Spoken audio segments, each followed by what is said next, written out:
Hi, and welcome to Writer's Ramble. I'm Michael, And I'm Deanna. and Deanna recently joined a book club. The first book of which is what you see before you, the Soulmate Equation. Why don't you tell us about it? Well, what I can say, just kind of starting things off here, I did see that the Soulmate Equation did have pretty good reviews for the most part, about 4 stars out of 5.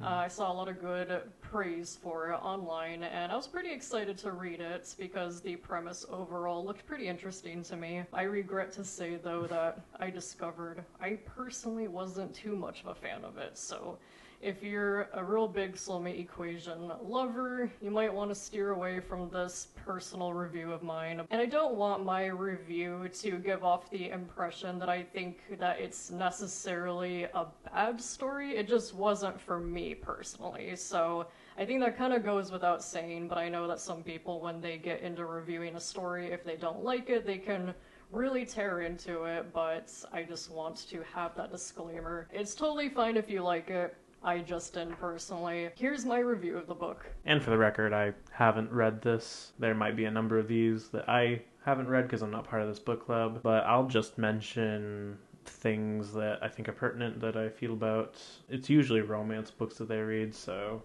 I have quite a few opinions on that as well. You're kind of like a bystander, and I would tell you things that were happening in the book as they were happening. Yeah, so I do know a little bit. Yeah, I just wanted to say, I think if any book deserves the true backlash, it's Pamela, which we already covered, but go ahead and click on that if you haven't watched it, because it's a real fun, wild ride. Yeah, seriously, I feel like not many people watch that one, and it's one we feel very strongly about. May not have ever heard of Pamela. I don't think most people have, but it is a wild ride, and I couldn't recommend our video any higher on it because we just talk about everything that's like crazy about it.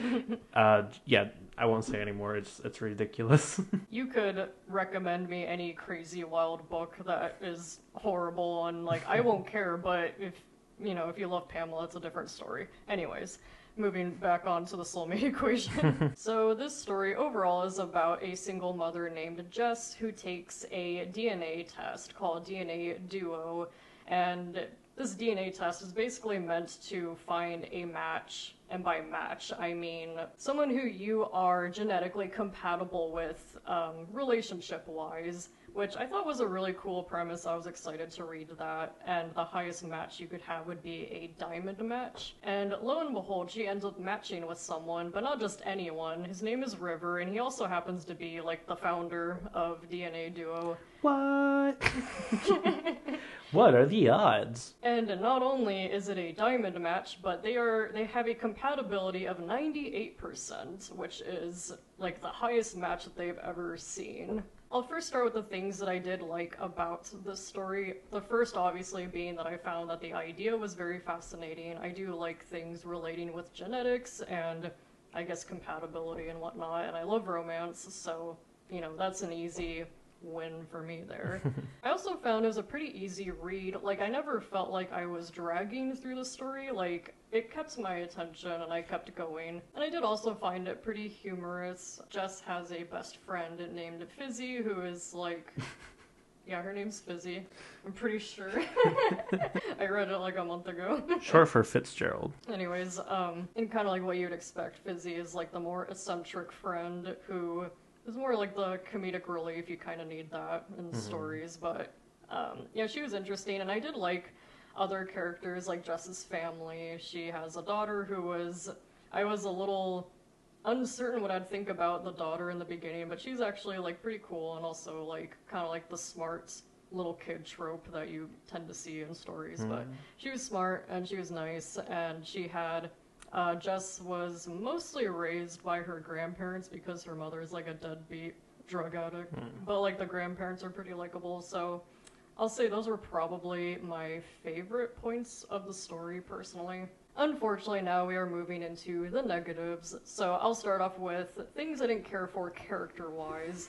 Starting with the main character, Jess, I found she was kind of a boring main character, which I kind of get it in a way because oftentimes especially in romances, I mean, other genres can have the same issue as well, but you especially do see in romances where they want the leading main lady to be relatable. There are pros there for sure, but at the end of the day, she still felt kind of bland to me. I think her main personality, like if I had to sum it up, it's that she's a mom, a single mom.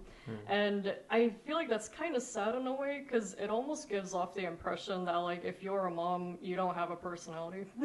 Like, you don't have anything else going on outside of the lives of your kids. It's easy for us to say who don't have any kids, but you don't want to just be known as someone's mom, Yeah, like you have an identity too. Or hopefully you would, right?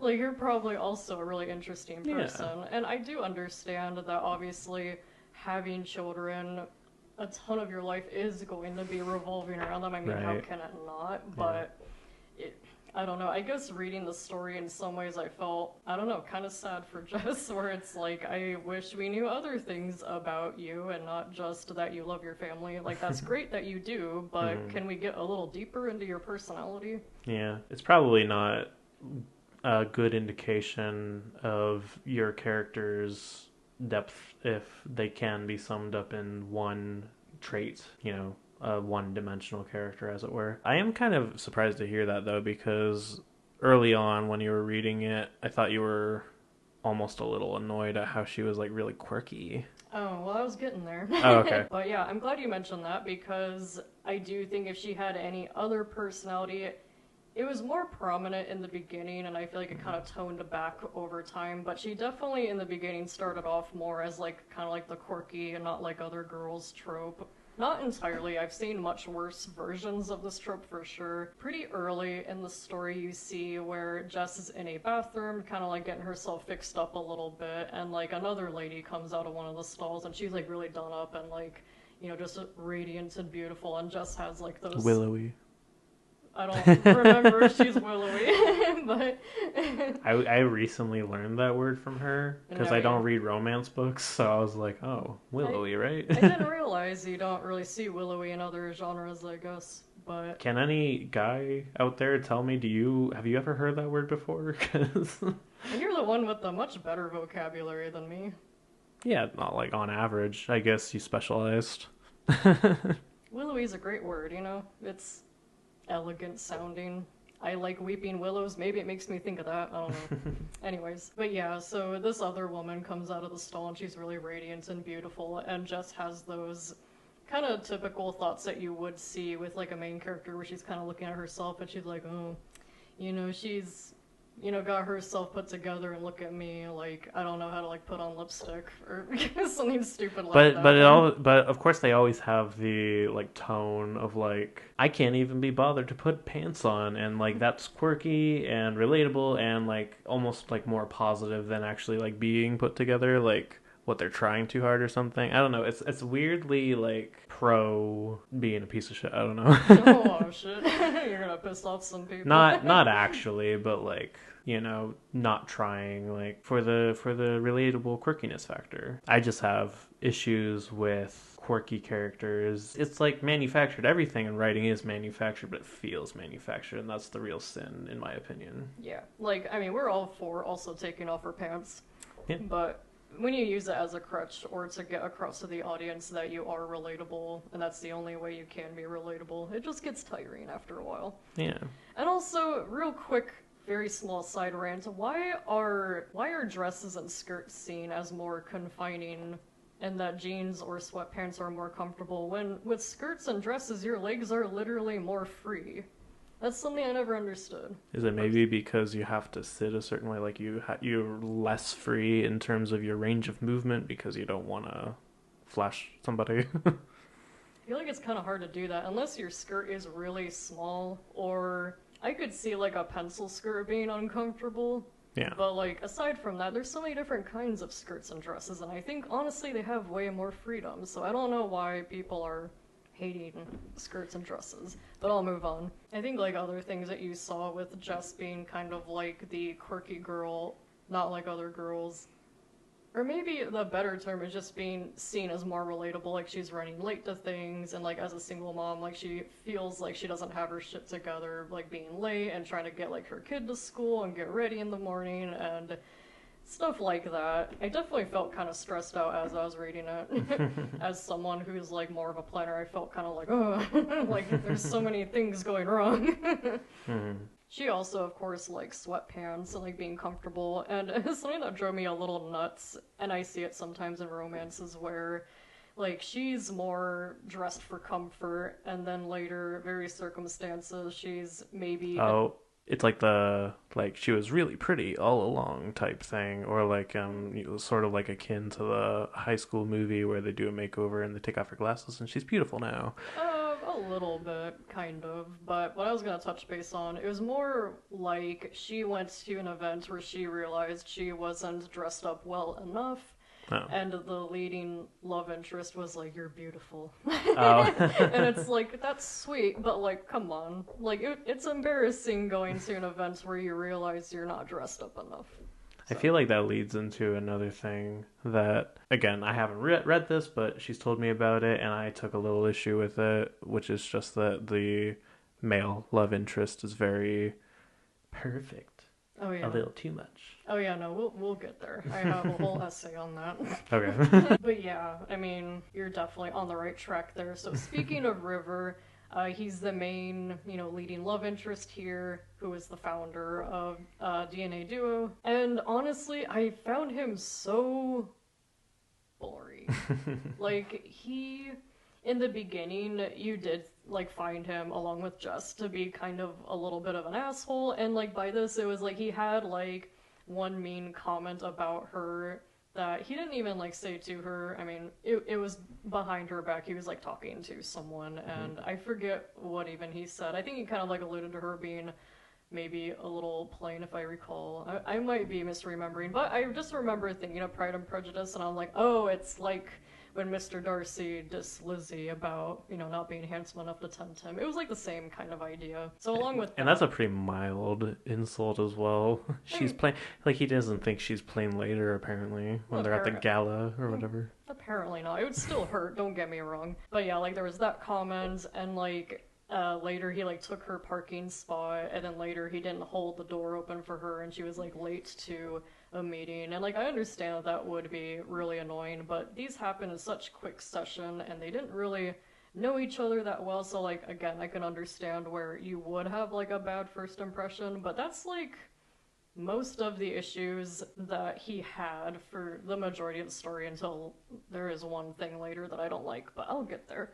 I mean, you might say like that he's apathetic, but like aside from the comment, it's not like malicious in any way. It's just two strangers who had an unusual amount of interactions in a short period of time. It's not like he was like looking back and slammed the door in her face or something.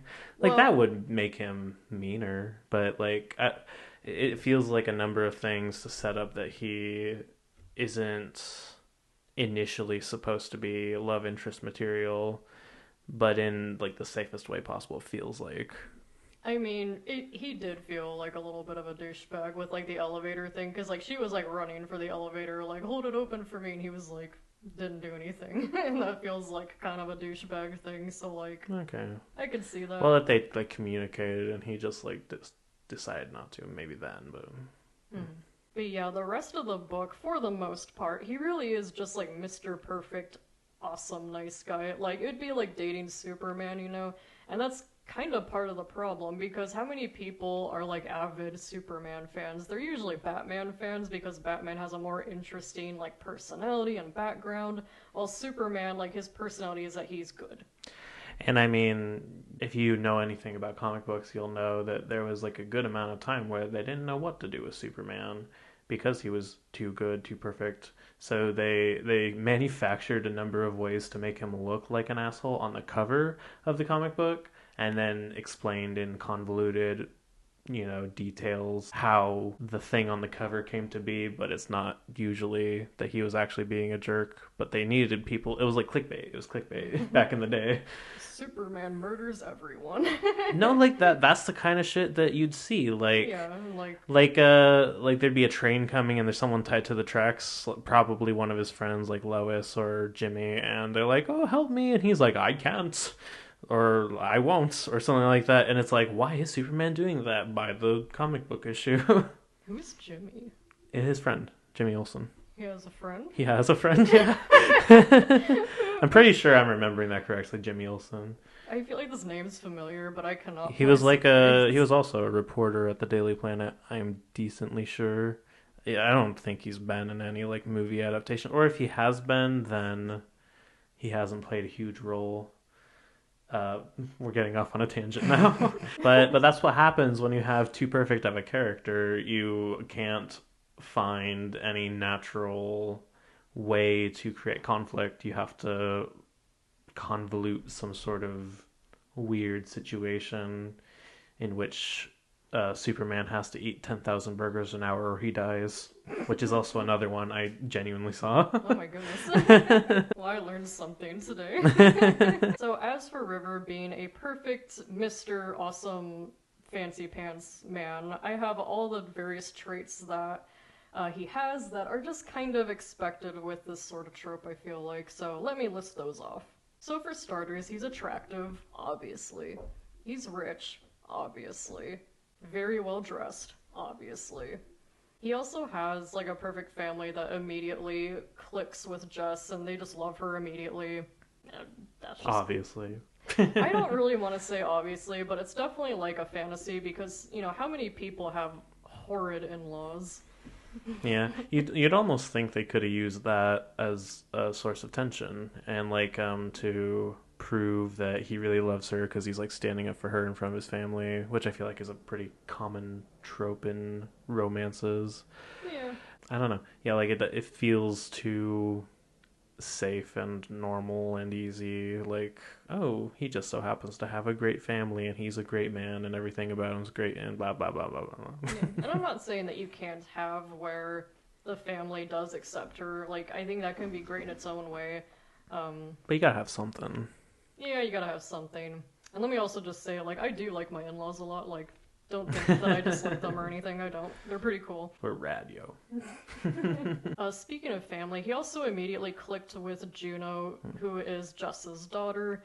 And I feel like obviously you would want that to be the case eventually, but I think the fact that it happened immediately, it felt unrealistic to me because it's I imagine awkward, especially if you're like getting to know someone's like kid and you know they don't know you very well. They're probably worried of like stranger danger and other things. I just feel like it makes more sense for it to be a gradual bond that forms versus just being like instantly have like nicknames for each other. Oh yeah. Because that pretty much happened right away. And like you could argue that it's good chemistry if it's written well, and like it was kind of endearing in its own right, but the whole time I was reading it with all the positives that River does have, I got to a point where I was like, come on. Right. I will say it depends on the age of the child. I feel like if they're really young, they're not gonna really care. They're gonna like if you're fun, then they'll like you. Yeah. Like how old is Juno supposed to be? I think like 8. If I recall correctly. I feel like that's in the range where that could work, Maybe. but just as easily could not. I don't know. Well, here's my gripe with that, where I think it's not realistic. River is definitely an introvert. He's very socially awkward, actually. Like, he's uncomfortable with, like... Oh, that's right, yeah. With new people, which that's very common with introverts. And so, even though you could use his introversion as a flaw. Not that I want to say it's bad to be an introvert. We're introverts. We think we're pretty awesome. But, like, there's definitely some drawbacks with being an introvert, and maybe you could have seen that with him trying to get to know Jess's family. But instead, the fact that they're just instantly buddy-buddy, it's like, everything's too fucking perfect. Struggle a little, man. On something. This next one, you would definitely want to have this with a relationship, but you can add this to the list of other things that are great about River. He's a great lover. I have a specific bone to pick with that one. Not that there's any problem in romance, especially with them being a good lover or whatever, but like when they're like abnormally good, like almost supernaturally so, that's when it's the plainest. I think that this is just some sort of unfulfilled fantasy in many a woman's lives, and I feel bad if somebody isn't getting that in real life. But it's like compensating. It's kind of sad to read, in my opinion, or to like hear. It's like I'm thinking of the author. I'm like, oh no, is everything all right? You know? But yeah, I definitely know what you mean. One thing that was a little bit of like a turnoff for me, like as I was reading it, like of all places, they did it at one point on the floor, and like I know that can be like a passionate romantic thing, but like, have you ever done that on the floor? It's uncomfortable. And they also at one point, I think, did it like all night long, which I can't speak for all women, but that sounds exhausting. My other gripe is the chemistry between Jess and River. You would think because they, had sex all night long and other stuff, like they must have great chemistry, but actually reading about their relationship and personalities, it felt very dry to me. I just couldn't see it. And maybe it was because I couldn't see it because I couldn't see much appeal with River, even though textbook-wise he looks great. On the surface he looks great, but personality-wise he was just so dry. And so as a result, reading about their chemistry, I just wasn't personally feeling it, even though they were attracted to each other. I think what makes for better chemistry is when they have really good... I think if they have like really good banter and maybe like jokes that they have that they share, or various like little inside things like that, that can really enhance it a lot chemistry wise, and I felt like it was lacking that. They were attempting it a little bit, but it just, again, it felt kind of dry for me. That's sort of a similar way I feel about the like movie adaptation of Twilight. Like the reason I personally don't care about their relationship, Edward and Bella, is just in the movie anyway. I feel like it's mostly serious, and when they are laughing, it's kind of like awkward or dry, like you said. Yeah. Well, I can see that because even I have a little bit of gripe there because they don't actually have much like things that they have in common or interests. And I do feel like the book kind of touches up on this, if anything, because the main characters at one point were even questioning, like, what if their attraction for each other and interest for each other was only there because they had such a high match? Which I feel like, in a way, even though it was acknowledged in the book and I see where they're coming from, I feel like, in a way, it's almost more of a crutch for the romance for the story, because as readers, I feel like we kind of feel that way as well. Like, we're told that they have a high match, so, like, you feel like you should be rooting for them. And as a result, you don't have to work so hard to show that they are a good match for each other, if that makes sense. Yeah, no, I have a pretty strong opinion about this one as well. Anytime there's, like, something in a story that, for lack of a better term, is like a soulmate thing. I mean, it says it on the title here. It's also existent in a lot of other love stories that I don't care for so much, unless they're sort of subverting things in that love story. Because I think it kind of boils down in its basic elements to the fundamental of showing versus telling. Because if you think about it, saying so and so is my soulmate, and there's like some sort of in-universe law that dictates that sort of thing, or in this case it's like scientifically proven that so and so is my soulmate, and they don't really necessarily fully dispute that either in this one, because spoiler alert, they end up together in the end. It's doing a lot of the like legwork of what you would have to do with like dialogue and banter and stuff that you say is kind of lacking here. Like, I'm not going to say that they were doing the whole soulmate idea just so that they didn't have to write that witty banter, because it feels like the soulmate thing's more of the premise here. But it certainly is like helping, do a lot of that, like making the readers believe that they are meant for each other, because on this paper it says 98% match, did you know? Type of thing. And I'm not saying that there's absolutely no banter or anything, but very little, especially in comparison to the book I read afterwards, but I'll get into that later. And something that kind of shook up the story that I thought was really interesting is they find out that their compatibility of 98% is actually a number that was tampered with, and they had false results. And so that kind of like that was the main kind of like climax of the story, where now they were wondering like, oh, are we actually not very compatible? And they were kind of questioning like, is this going to derail our relationship if we find out that we have like a really low compatibility? And I think that brings up a really interesting point. And so as a result, River decides that he's going to get to the bottom of this and find out what happened with their results and find out what their score actually is. And Jess, she decided, you know, regardless of what number it is, she wants to be with him. And she was wondering, is this the case for him as well, or would he rather just walk away? Which is, you know, I understand where she's coming from there.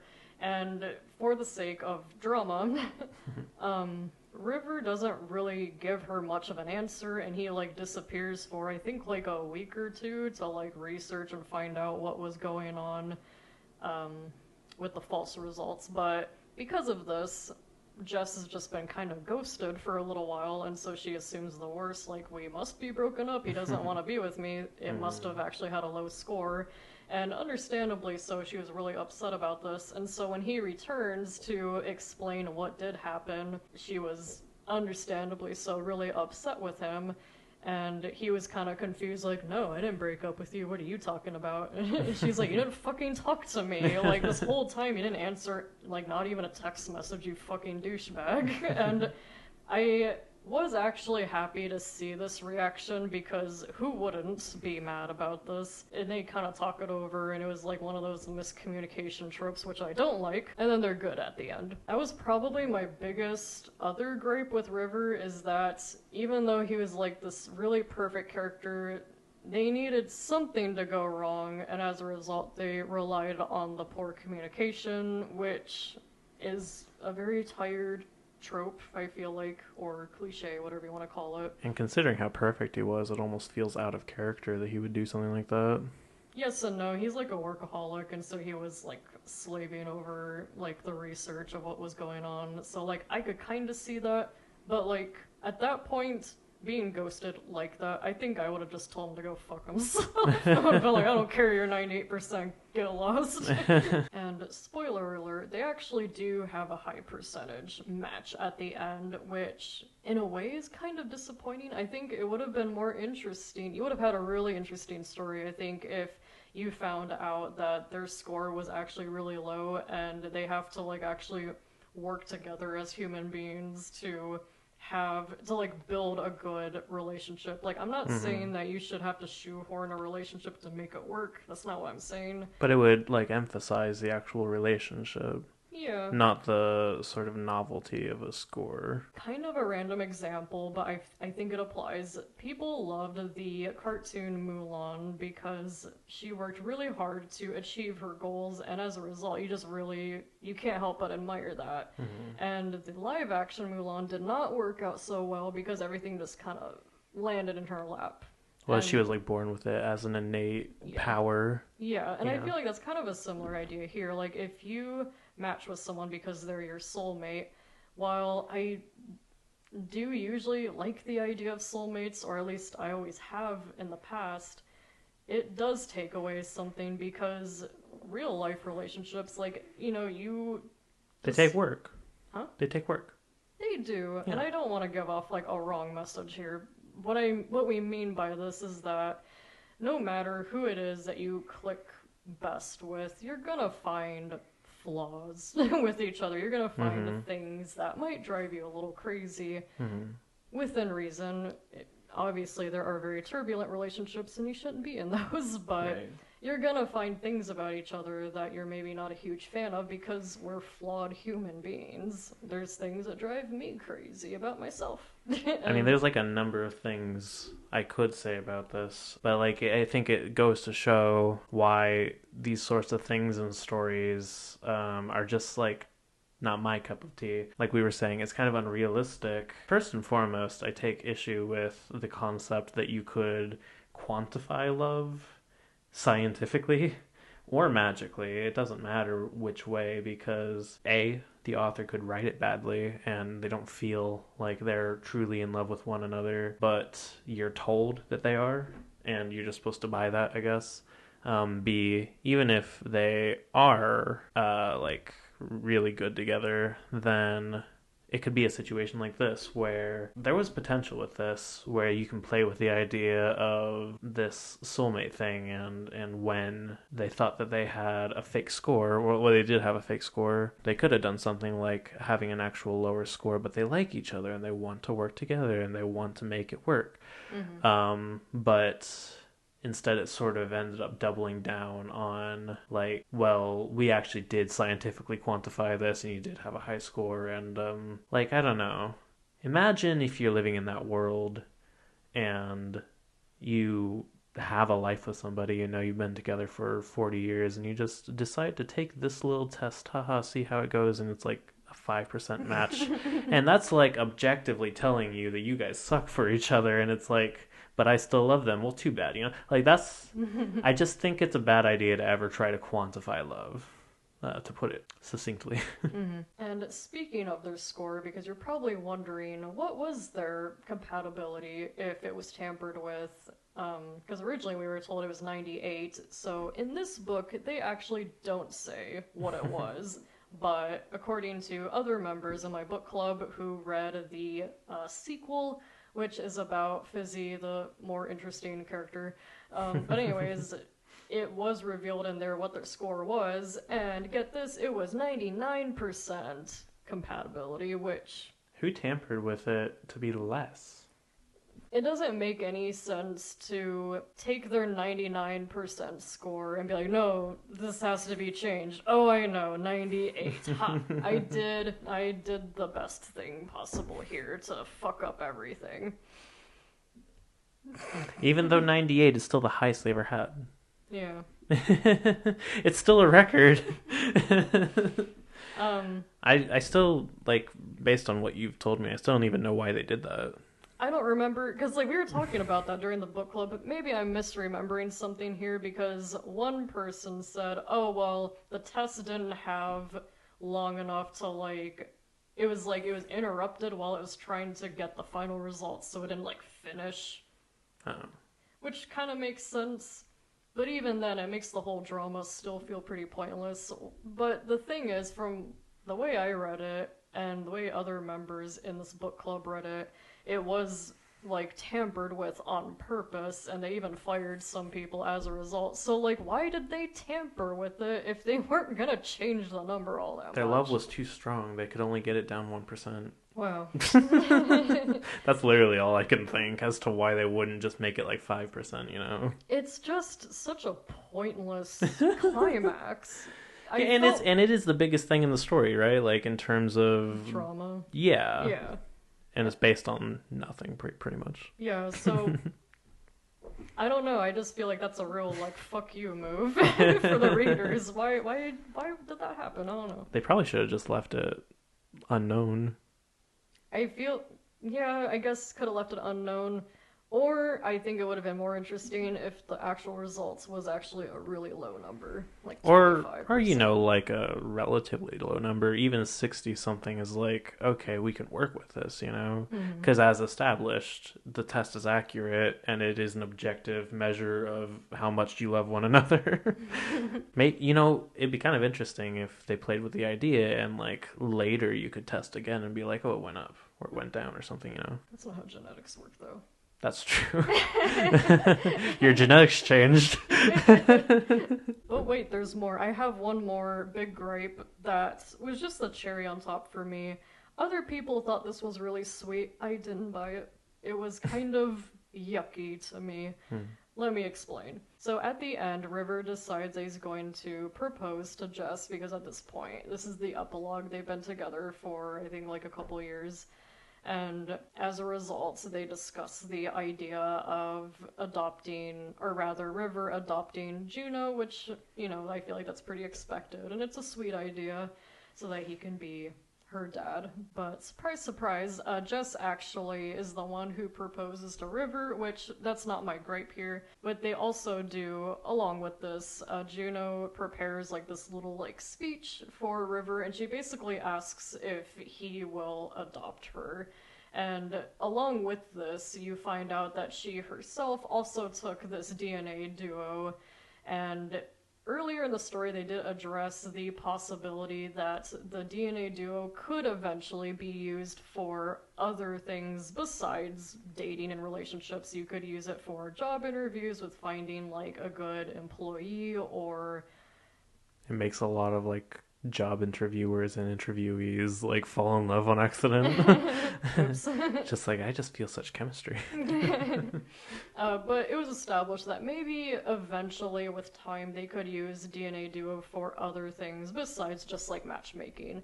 And so in this case, Juno took it to show that her and River have like high compatibility for, I guess, just getting along. I don't know, like... Is it a different kind of test, or is it still just like the normal love test? From my understanding, it's the same.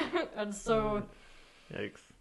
Like, that's not good. I know they were using it to be like cutesy, like we get along great, like a familial love, which I get that, but it feels gross. Because like, I mean, it's not a different test. Not to my knowledge, they didn't establish it being different. It might not be a different test.